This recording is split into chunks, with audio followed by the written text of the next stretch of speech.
Hey, what's up, everybody? It's Sam from Viral Media Network. Thank you so much for watching.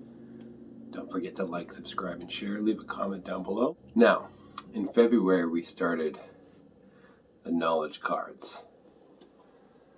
One a day, and we did 4, and I got busy, so that's why we're doing it in March. It's day 8. Here we go.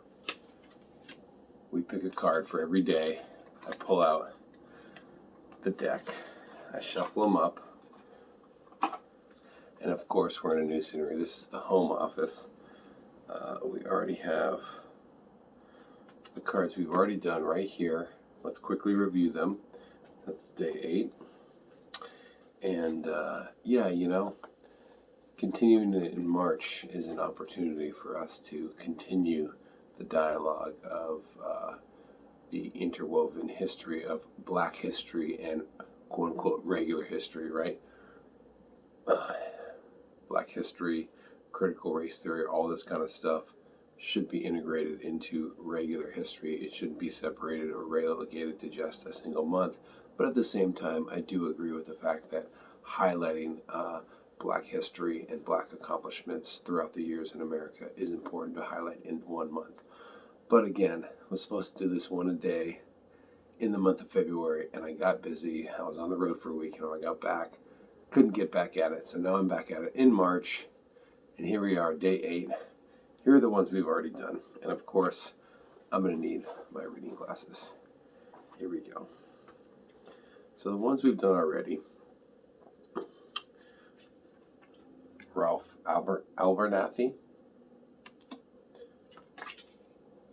the Mississippi Freedom Summer. And you can check out the other videos here on this playlist. Stokely Carmichael.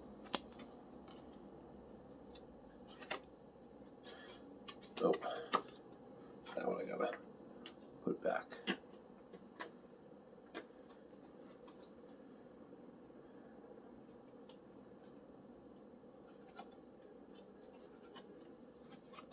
Segregation, particularly in the military.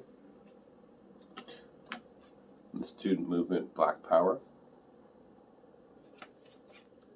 E.D. Nixon. And school desegregation. And again, this was a case that Thurgood Marshall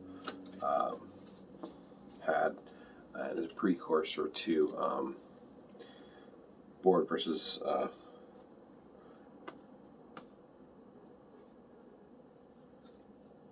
and school desegregation. Okay, here we go. So, put those off to the side. Here's the new deck. Let me go ahead. Well, not the new deck. This is the deck without those 7 that we've already done. We'll shuffle it 3 times and pick one for today.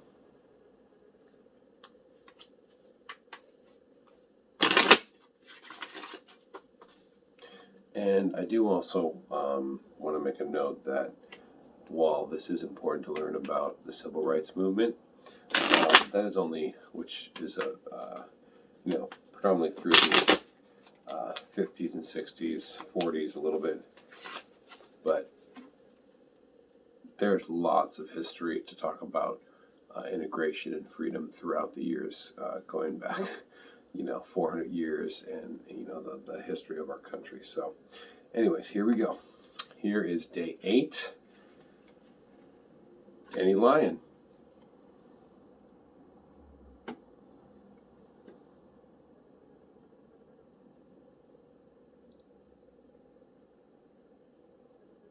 Danny Lyon was a University of Chicago student when he saw a photograph of a civil rights activist being clubbed in Mississippi. I was a photographer, a history student, an admirer of Matthew Brady, the historian with a camera.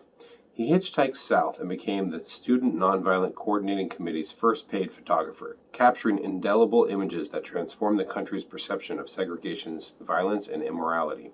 Lyon and other photographers inside the movement documented and publicized those unheralded events, unsung activists, and courageous, ordinary people who confronted segregation's brutal realities, such as media coverage of such events as the Birmingham Campaign and the March on Washington garnered national support for change.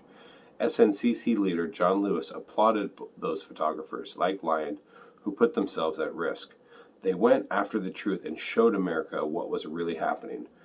Without them, the movement would have been like birds without wings. This is a really interesting case because this is someone who saw what was going on, was a student not involved in the civil rights movement at all, other than learning about it in college. And he was a photographer learning photography in college. And he was compelled. He hitchhiked on his own, got down there, linked up with these guys, and became the predominant photographer of the movement, the first paid photographer of the Student Nonviolent Commission. Sorry, excuse me. The Student Nonviolent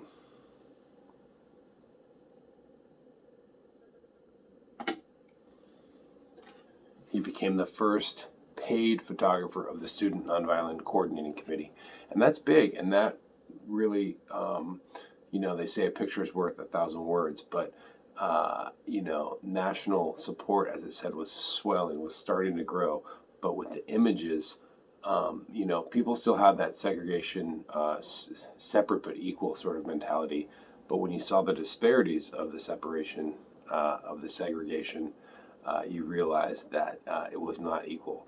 And photography and images on the front lines of what was happening really helped to sway public opinion.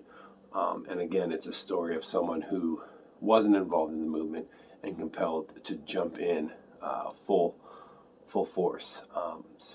Danny Lyon, we salute you. And that is day 8 of the knowledge cards put on by the Library of Congress. Thank you so much for watching. We'll see you tomorrow for day 9.